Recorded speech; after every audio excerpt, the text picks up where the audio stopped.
Everybody, thank you all for coming. I'm going to keep my comments brief. Before I get started, let me tell you who I am. For those of you who don't know, I'm Troy Parham. That's Troyparham. I'm the Vice President for the Fraternal Order of Transit Police. Let me bring everyone up to speed who isn't already up to speed with the past events that brought us here tonight. Since March of 2023, the SEPTA Transit Police Department have been without a contract. We've been negotiating with SEPTA for the past 9 months and making little progress in the beginning and a little more progress as we moved on. Our very last meeting, they gave us what they said was their very best last offer, which we advised them that we would not endorse, but we will bring to our members for their vote to see if they wanted to deal, and it was a up or down vote to strike or take the deal. In the past, SEPTA has put things out.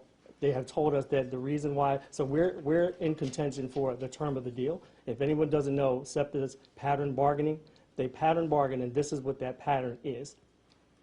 Wages, term of the contract, benefits. We're good on benefits and wages. The term of the contract is what we are stuck on right now.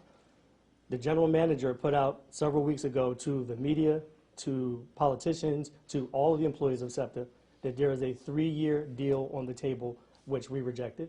That is false. We're still waiting to see that 3-year deal. We still have not gotten a 3-year deal. There is a 43-month deal on the table, which we are not okay with. Our members took a vote today. They are in agreement with us, and effective immediately, we are on strike. I'll open up for any questions. What do you want to say to the riders? I will obviously depend on you guys to do the great work that you've been doing. What do you want to say to the riders about this? Well, their safety is our first responsibility, and it's paramount to us. But we're not here to get taken advantage of. And this is not our strike. This is a management strike. They know what it would have taken to keep us at work, and they know what it will take to get us back to work. The ball's in their court.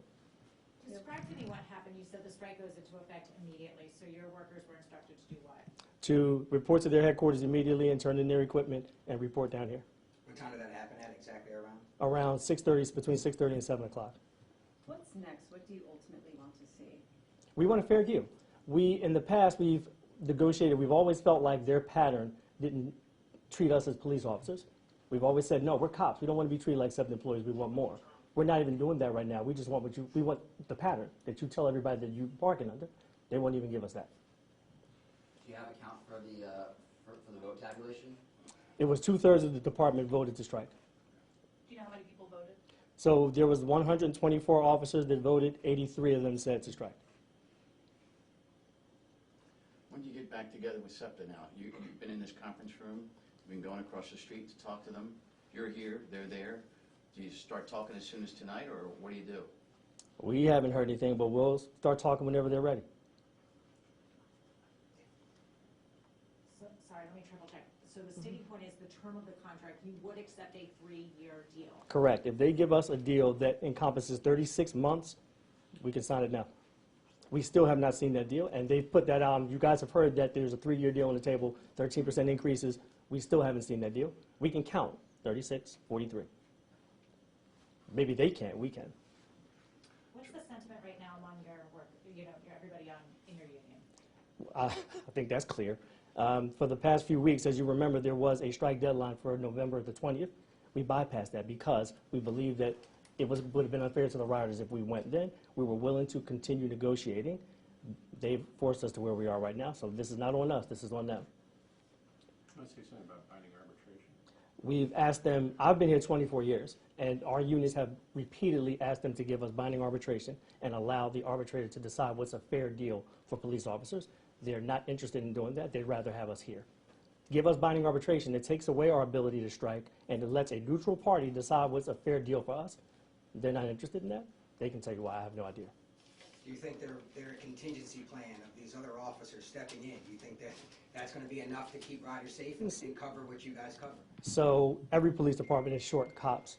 Why are they going to take on the responsibility of covering an area that has a police department? No more than we would do that for them. That makes no sense. I mean, I know they have to tell people something, but that makes no sense. Every police department is short, and if they're suggesting that they're going to pay them overtime to do that, pay us. Troy, what would you tell the riders, the commuters in the morning, now are gonna wonder, if something bad happens, maybe somebody's not gonna be there to help them. I would say be vigilant, pay attention to what's going on around you. I mean, I don't know if there's a perfect plan to tell them how to stay safe. That's what we're here for, and that's what we want to do. We want to get back to doing that.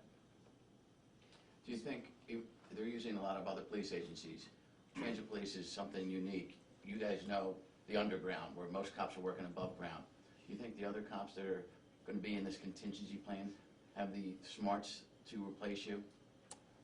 I wouldn't say they don't have the smarts, but at the end, we're a brotherhood. I think it's even selfish of them to try to reach out to our brothers, and I'll ask them to assist them in undermining us. I think that's selfish for them to ask them to do that. I think they got a job to do at the end of the day, but they're not, no more than we would do it for them. They're not gonna undermine them giving us a bad deal. We wouldn't do that for them either. But it sounds good. They wanna keep telling people that they have plans in place. So are you saying that you don't think they're gonna cover? They're gonna do their job. They're gonna do their jobs. I can't tell you what they're gonna do. I can just tell you my personal feelings. I don't think, so for them to, I'm trying to think how I can word this. They're gonna respond to calls, but as he just mentioned, we do a special job that they don't do. They're not going to the track area. They're not gonna do that. Why would they? They have a police department to do that, no more than we would do it to them. I can't make it any plainer than that. And just once again, you talked about the contract. So is on the table a 43-month contract for the 13% raise over 43 months is what they're offering, and you said if you get the 13 for 3 years, you're good. Correct. Troy, Philly Police and Temple Police, we've heard this countless times how they're already short manpower themselves. So now they're gonna get spread even thinner. Correct. So how does this strike affect Philadelphia Police patrolling and Temple University patrolling and maybe Penn and Drexel? Like I said, I'll repeat, I think it's irresponsible to put that responsibility on them. They have their own areas to cover in the patrol.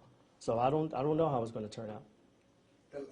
Just for history, the last time you guys went on strike on 2012 and 2019, I believe, how long were those? Were those long strikes? Were those days? The one in 2012 was 8 days, I believe, and the last one was 6 days. Thank you. Do you have any sense of how long this one may be? I know that's early and probably asking you to speculate. We hope not too long, because we don't even have to be here. They know what it would have taken for us to not be here, and they know what it would take to get us back. And for them to tell people that it's all these millions of dollars, that's, again, is false. They constantly put out false information. We have 270 cops. It's going to cost them an astronomical number to keep us at work or get us back to work. All false. All false. Troy, and I don't know if you want to talk to Amari, there's picket signs behind you. Are your officers going to walk picket lines outside of like 52nd Street Station, 69th Street Station, right downtown in Center City? Yeah, we mostly focus in the Center City area, and we will begin that tonight.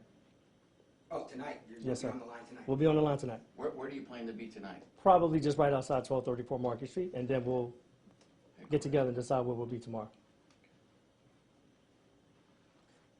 You want to say something about the SEPTA board meeting tomorrow?